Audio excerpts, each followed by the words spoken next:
Everybody, and welcome to another edition of Fire Up. I have an extraordinarily good panel tonight. It's me and the guys. It doesn't get any better than that, does it? Never. No. I feel like I'm back home on my show. So I'm going to first welcome my co-host, Mr. Smoking Jeremy B. How's it going tonight, Jeremy? Fantastic, Candy. How are you? I'm okay. I'm doing okay. And then Mr. Will, how are you tonight? Glad to be back. Thank you, Candy. Thank you, Jeremy. Love talking sports. You know it. I talked about it last show. Can't wait. Awesome. And then we have special guest Dan. How are you tonight, Dan? Oh, I'm doing pretty good, Candy. How are you this evening? I'm doing well. Why don't you tell, since this is the first time on our network, Dan, why don't you tell us a little bit about you and your shows and what you do? Well, I co-host Lions Talk every morning with JB. I am the owner of Von Doom Creations. We do a lot of mini helmets. Right now we're getting into shirts, tumblers, hats, woodworking, resin work. Just anything kind of sports related to it. We're going with that. Awesome. Sounds cool. Well, guys, we have some awesome topics tonight. We're going to be talking about NFL and tackling players on knees or below. Oof, ouch. We're going to talk about the new Pac-12. And then we're going to talk about a little Caitlin Clark and how we think her influence on the game is going to be here and now that she's declared for the WNBA. So with that, we're going to start off with the NFL and talking about tackling players. So I'm going to turn it over to Mr. Smoking Jeremy B for this. The NFL is trying to get a rule through the owners during the winter meetings, and it has to do with specifically the tackling near the knee or below area because of all the knee injuries that have happened during those segments. Yes, 4 of those over the last 3 years or 2 years has been due to Kirby Joseph. It wasn't intentional. You can go back and watch if you watch the whole video, not just still frame it.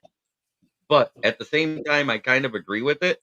But yet, if we keep changing the way people have to tackle, eventually, is it even going to be tackling football anymore? I'll go back to like the Pro Bowl and do flag football, right? Yeah. Dan, your thoughts about tackling knees? They're basically taking away any way you can hit a wide receiver or a running back anymore. And I don't care what any of the league people want to say about safety.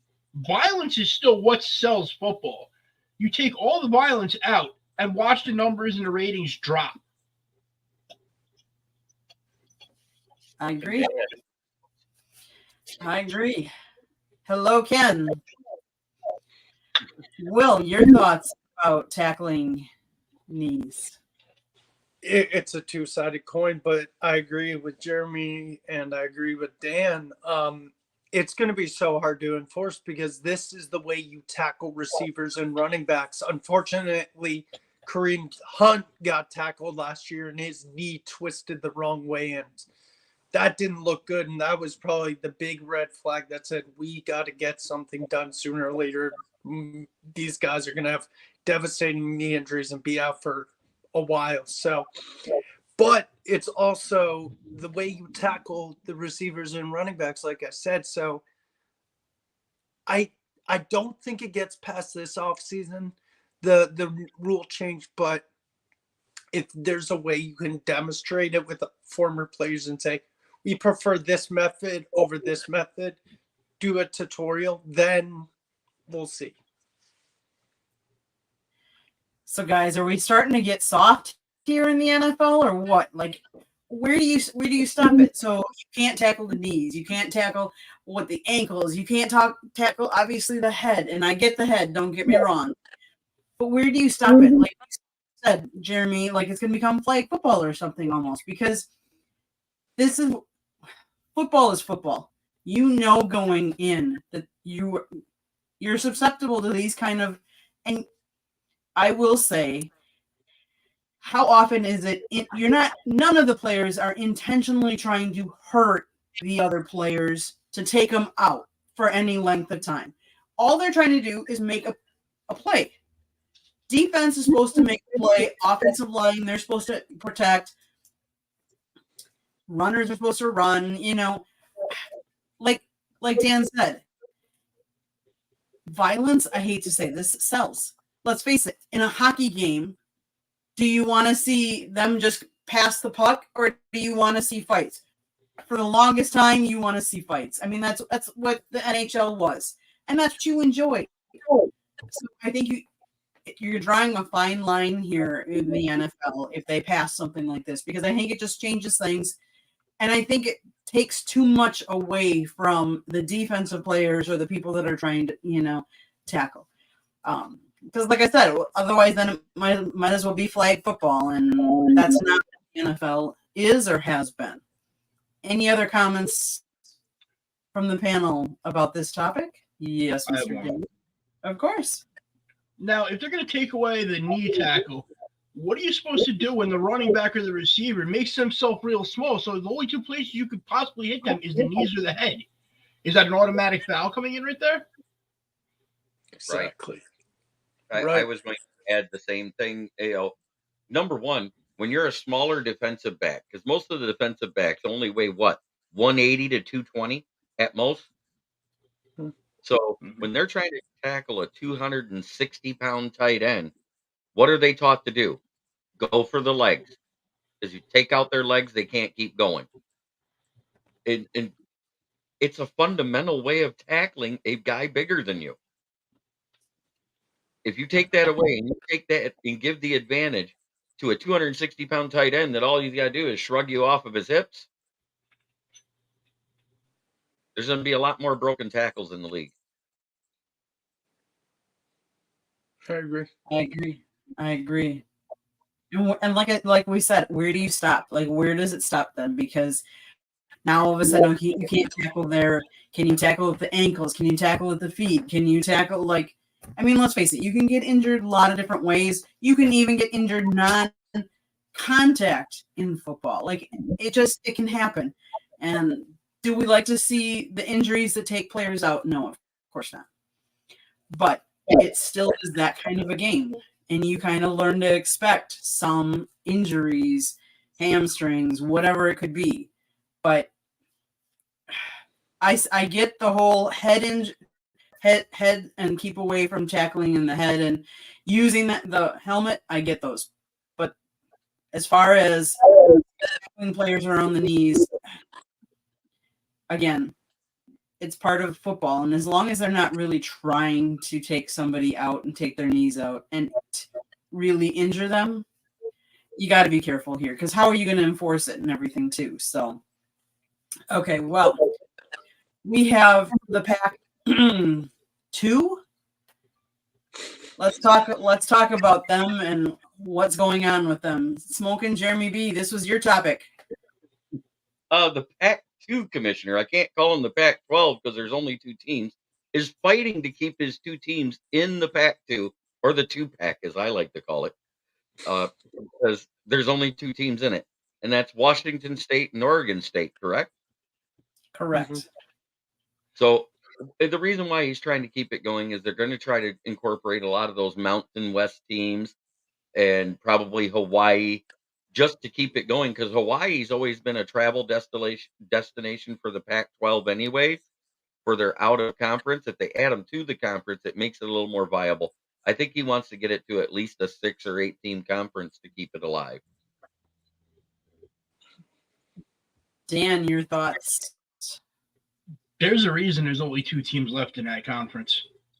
Because they're the only 2 new teams that nobody wanted. Dude, exactly.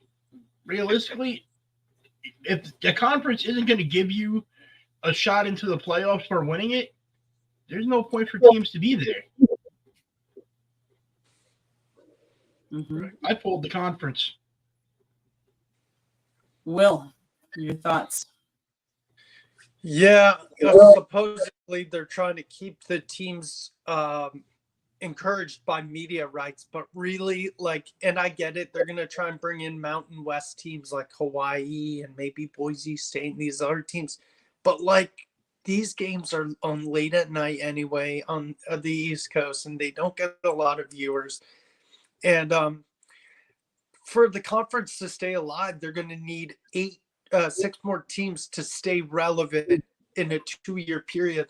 And you know what? I hate to say this and be negative, but I wouldn't be surprised somehow, some way. I know they were left over because no one wanted them, but somehow, some way, I feel like the Pac-12 or the Pac-2 is going to dissolve and not be a conference anymore. Okay, so this conference has been in existence 108 years. As 10 of its members are poised to join other Power 5 conferences beginning July 1. The soon-to-be 2-team conference struck a scheduling agreement with the Mountain West for the upcoming football season, and both the Beavers and Cougars will be affiliate members of the West Coast Conference in 12 sports, including men's and women's basketball. Now, they have said that the league, the NC2A, has given them a grace period that allows them to operate as a 2-team conference in 2024 and 2025. But how realistic is it for them to keep going for TV rights, for anything else? Like, that makes it very different. And honestly, as many teams have jumped from one conference to another conference, are we heading to there only being 3 or 4 conferences? I think so. Will it become more like the NFL and, AFC and NFC? Like, are we headed towards that? I have said for the past 2 years, with the way teams have been jumping ship and going specifically, mostly to the Big Ten and the SEC, you're going to see if it continues this way and NCAA keeps changing everything so often and enforcing their rules in ways that are unlike, they may secede from the NCAA and form their own college football league. Yeah, exactly. And personally, I think that it seems obvious. No recruits are going to say, go to the Pac-12 and say, oh, Oregon State, Washington State, yeah, I want to play, unless it's like a hometown kid who only gets offers from those two, because I think they're going to lose so many recruits because of this. Yeah, I mean, if you actually look at it, Washington State and Oregon State, do you know what they get? It's kind of like the difference between the recruits that go to Michigan State versus Michigan. Yep, leftovers. All you have to do is look at the recruiting class is different. The 4- and 5-star recruits that are in the area, 9 times out of 10 will go to Michigan, Ohio State, or some other school in another state where the weather's nicer. The lower end 4, 3, and 2-star recruits go to Michigan State most of the time. The leftovers. Yep. No, I agree. I was just saying I agree with Jeremy. The leftovers. That's horrible. Yeah, that was. That's horrible talking about people like that, Will. Sorry. Truth hurts sometimes. It does. It does. Okay, so we're going to talk a little bit of basketball now. Iowa star Caitlin Clark will enter the 2024 WNBA draft, she announced today. She is the all-time leading scorer in women's college basketball with 3,650 points. She only needs 18 points on Sunday against Ohio State to pass Pete Maravich's NC2A record record of 3,667 points. How do we think she's going to fare in the WNBA? And do you think she has increased the heightened awareness of women's college basketball and WNBA? And do you think she's going to influence young girls to follow in her footsteps? This time, we're going to start with Dan. Well, she's definitely heightened college basketball for women. But, in my personal opinion, that is the height of the sport for women. College basketball is where they get all your attention. The WNBA, nobody really cares about it because it's a newer thing. You don't have all the highlight stuff to catch people's eye. It's more of a fundamental game that nobody cares about anymore. They want long-range threes and big dunks. And I think Caitlin Clark's a hell of a player. I think she's going to be a star in the WNBA. But I don't see one individual person being able to change the entire landscape of the game to make it where it's attractive to people to watch. Okay. That's fair. That's fair. Will, your thoughts? As you guys know, I'm on the WNBA, NBA, NCAA show with our friend Megan. And so we talk about Caitlin and the other women, and Caitlin's phenomenal. And yes, people say, oh, back then Pistol Pete didn't have a three-point line. Well, we can't help that now because times have changed. Sports have changed from the NBA, NFL, MLB. You know what I'm talking about. But she has brought attention, not only her, but Paige Beckers, Angel Reese. They sell out arenas. There's been a lot of women the last few years who have brought the women's basketball game going up and up and up, and Caitlin's only making it better. Like Kobe. Kobe was a girl that his daughter was going to probably play at UConn or one of the major basketball women's schools. And yeah, it's getting eyeballs all around the country. Like I said, it's selling out arenas. And it's going to be very interesting because she's projected to go number one, which I do think she will, to the Indiana Fever. And she'll be playing with Aaliyah Boston, Nalissa Smith, Kelsey Mitchell, and Erica Wheeler. And you know what? Do I think she'll average triple doubles like she does in college? No, but do I think she'll have a good stat line? Yeah, I'm expecting maybe like 15 points per game, maybe 13 points per game, 6 assists and 2 rebounds. But yeah, she's bringing eyes around the country. Men, women, NBA players sometimes go to WNBA games. Like it's awesome what she's doing. Smoking Jeremy B. Your thoughts? See, the Iowa has gotten to the point where courtside seats are $10,000 a piece to watch Caitlin Clark right now. The nosebleeds are around $1,500 a piece. It's nuts how much it's costing to go to that small basketball court. But at the same time, she kind of dominates the news for Iowa basketball right now as a whole. The Iowa's men's basketball team hasn't been doing that good, and it's all about Caitlin Clark. I think she has the chance to help the WNBA become more relevant than what it is. But you know what I want to see her drafted? The girl that flipped her off last year after the national championship game. I want her to go to the team that is their rival because that would make for some heated stuff every game. Oh, yeah. Yep, that's true. Okay, so now to my favorite segment, the segment that I came up with, which is where we all talk about my town. And it's either a story from the town you currently live in or the town you grew up in, favorite team that you grew up watching or whatever. So we are going to start with Mr. Will. Cool.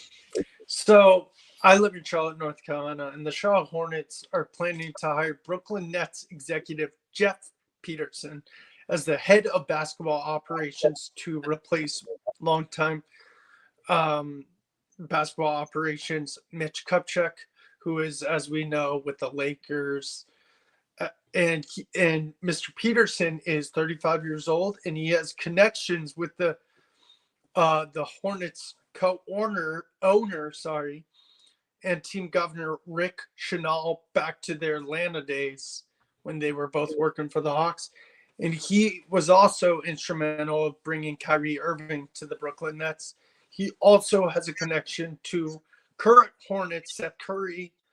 When Seth Curry was in Brooklyn, Mr. Peterson was working for the Nets. So it's cool to see a young mind who's 6 years older than me go into a big role like this in a state that loves, eats, breathes, and sleeps basketball in North Carolina. And hopefully this brings a winning culture to the Hornets. And they haven't made the playoffs in years. So hopefully it brings more people to games and sells more tickets and has people buy more merch and get us more good players so we can build up and become a more prominent basketball team. So that's going on in Charlotte. Okay, Dan, what's happening? First of all, what is your town and what's happening there? I live up in Valley View, Pennsylvania, the middle of nowhere. Okay. The middle of nowhere. And the closest thing, anything sports related to me would be Penn State. And the only good thing coming out of there is Chop Robinson looking like Micah Parsons at the combine. That is it. Is there a team that you follow more that you would like to talk about though? I'm a big Giants fan. I grew up in Point Pleasant, New Jersey, and I'm a big Giants fan on that. Right now, I guess that entire team is a total mess. But our coach was rated one of the most liked coaches by players in the entire league. We may be able to keep our star running back. I pray to God. Yes. We don't want him going to Baltimore. No. But Okay. other than that, really not much. Okay. Jeremy. Well, here in Michigan, we got a lot to talk about. It looks like the Red Wings, even though they lost tonight, are still in pretty good control of making it as the 8th seed in the playoffs. And we all know how that worked out for Florida last year. So I'm not saying they'll win it all, but the chance is there. So you're saying there's a chance, which means if the Tigers do as good as they're projected to do, Michigan, for the first time that I can remember, can have 3 teams in the playoffs in their respective seasons in one calendar year. That's awesome. That'd be pretty amazing. We all know the Pistons aren't going to be in the playoffs for probably for the next 10 years, the rate they're going. Is true. That is true. Okay, so I struggled with what to come up with, I'll be honest with you guys tonight, because I do live in South Florida, so there are the Florida Panthers. They're doing well. FAU men's basketball is doing good. USF men's basketball is doing good. In fact, we're going to the FAU game on Saturday, so I'll be sitting down on the court taking pictures again. And then but my heart is in Wisconsin because that's where I grew up. So I am, yes, Packer fan, to the dismay of some of you. But I'm going to talk a little bit about Bucks. So I read a report the other day that they were talking about Damian Lillard and how he's lonely in Milwaukee. Well, of course he's lonely in Milwaukee. His family doesn't live there. His family still is in Portland. His mom, his kid, wife. Like, who even made that a story? But I will also say, for all of the naysayers of Doc Rivers, and I will yet to hold my opinion, but the Bucks defense has moved from number 22nd up to number 6 in the NBA since Doc Rivers. So he has improved the team. Now, whether he can take us all the way, because there are a lot of people that think Doc Rivers cannot coach in the postseason, That has yet to be seen. But he has made an improvement over a team that got rid of the defensive player of the year and started out really bad because they moved the defensive player of the year. So they have improved that. But good luck to all the teams as March Madness is going to start. They're going to start. Their teams are playing in the last 2 weeks, 3 weeks, I want to say, of the seasons, and then their conference 2 tournaments weeks. coming up. 2 weeks. Well, I believe. it is a good time for college basketball, and it's a good time to be watching college basketball because they are vying for things. And like the NHL, they're going to be vying for playoffs. This is the time of year you see good games, and teams try and rise, or you're going to find them fall flat on their face and not go anywhere. So I would just say go out and enjoy. And there's nothing like going to see some of these in person. Yes, you can watch things on TV, but there's something to be said about actually live. You know, when we had COVID and everybody couldn't go, you had to watch things on TV, but go see some of these. Go support some of the college games and see the excitement. But my one thing is if you do go, do not storm the courts. Don't injure players. Please. Safety. You can be excited and you can go down on the court, but you do not have to storm the court. There is a difference. Dan, I kind of saw you. Yeah, that whole don't injure players.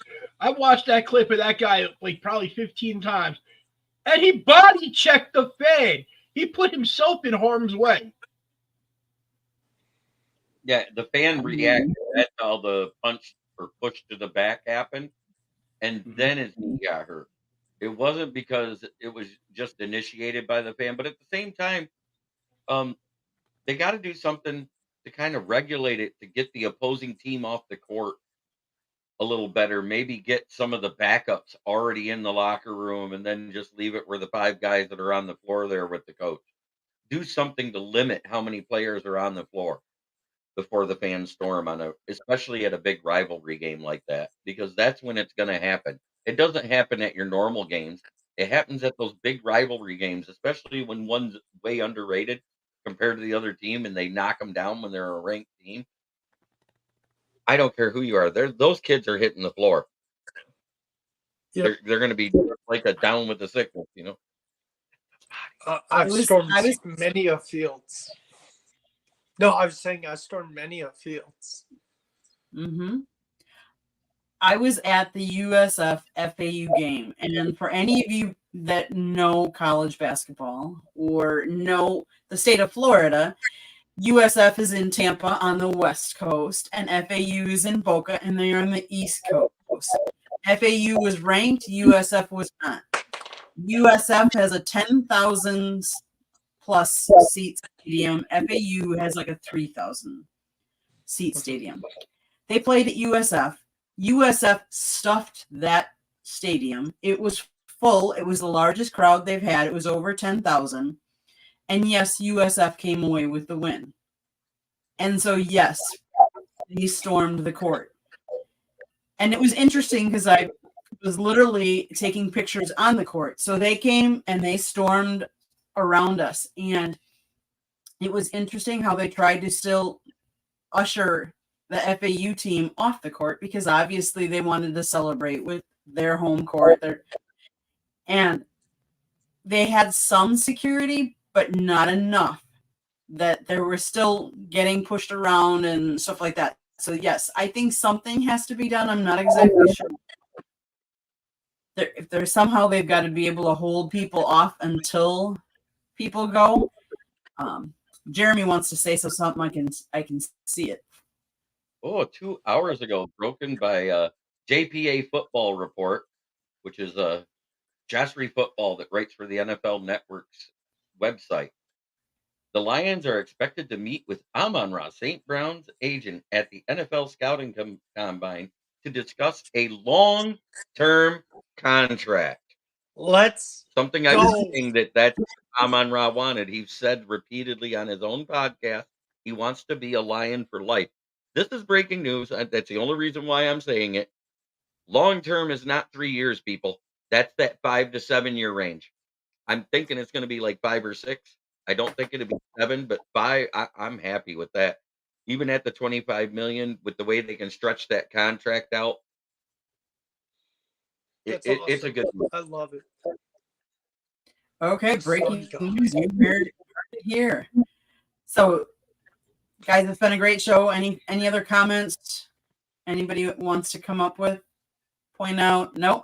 Well, then we're going to go around the room, how they can get a hold of you and how they can see you, see your shows, how they can. Dwayne Keaton says 7 years, 25 to 28 million. Well, the rumored amount was 25 million, and Amon Ra already said that's perfect to him on his podcast. So I think it's going to stay right there. I think it was just a matter of the years because the rumored contract was 3 years, 25 million a year, not including signing bonus or guaranteed money. So I think we're going to be looking at that 5 to 6 years. That's where I'm thinking it is. Okay. Let's start with our guest. Dan, how can people get a hold of you? How can they subscribe to your channel? Tell everybody. Well, you can subscribe to Kneecap Biting Smoking Jeremy B on YouTube. His Kneecap Biting page there. Von Doom Creations on Facebook, X, and my favorite is TikTok because that's where I want to do everything from now on. It's so much more fun. Okay. Will, how can people find you or get a hold of you? Wednesday nights, you can find me on the NFL Roundtable, hosted by Smoking Jeremy B and Von Doom, aka Dan Leonard. You can find me here on Thursdays or on the Sip Off, hosted by Megan Price. Fridays, you can find me on the Lions Fan Cave chat, hosted by Jeremy B again and Von Doom, aka Dan Leonard. Again, thank you, everybody. Much love. I appreciate all of you. Sounds good. Jeremy. Well, as you've already heard, you can find me at Kneecap Biting with the Motor City Lions, which is my YouTube page, as my other two guests here had already alluded to. You can also find me on Motor City Kneecap Biters, on Lions Villain Squad, on NFL News and Rumors. I'm all over the place on Facebook. Then there's, of course, Smoking Jeremy B on X and on Instagram. And of course, on all things South Florida Tribune, especially when it's Fire Up. I'm always on Fire Up, occasionally on Inside the Pigskin, occasionally on, what is it, The Professor and the Pupil.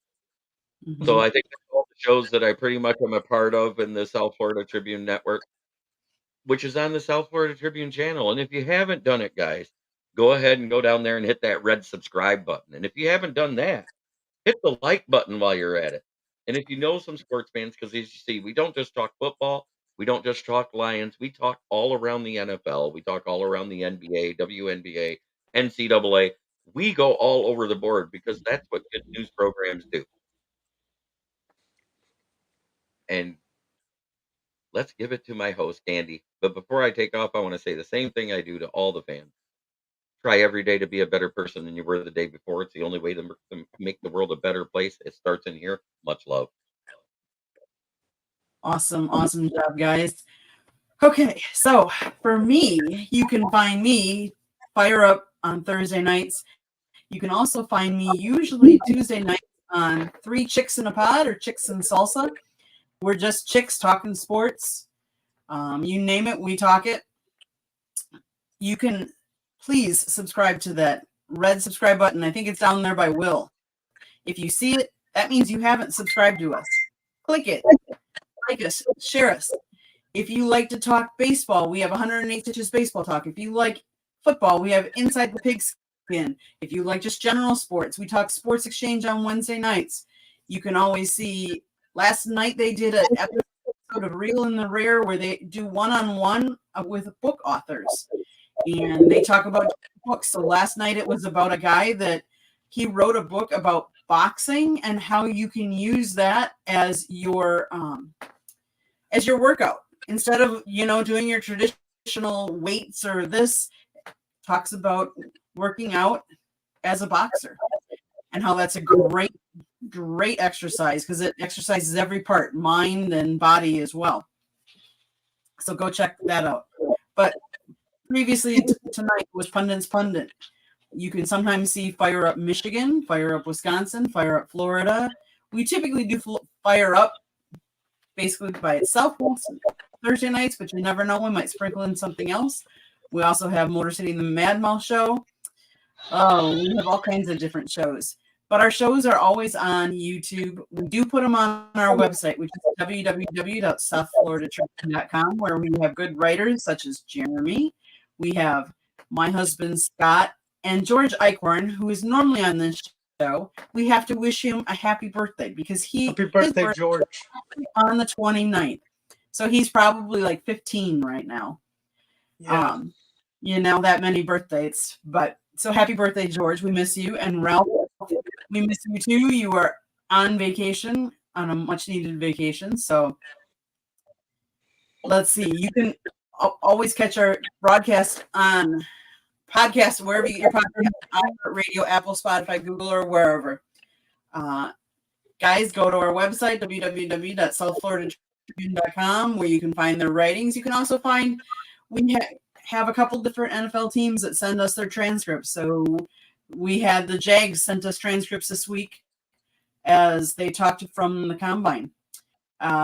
We also have FAU sends us all kinds of things. USF, the Panthers sends us things once in a blue moon. Let's see who else sends us. You just name it. Go over there and check us out. See what it is, and you can see some of my pictures that I've taken. So thank you guys. This has been a great show. I appreciate Dan you coming on as a guest. Thank you very much for coming on with us. Will, of course, thank you. Yes, ma'am. And of course, my co-host, thank you, Jeremy. Where would I be without you? Good thing I don't have to find out right now. So I do all right in a pinch. you do good. For Jeremy, Dan, and Will, thank you. You guys have a great week and catch some good sports. Thanks.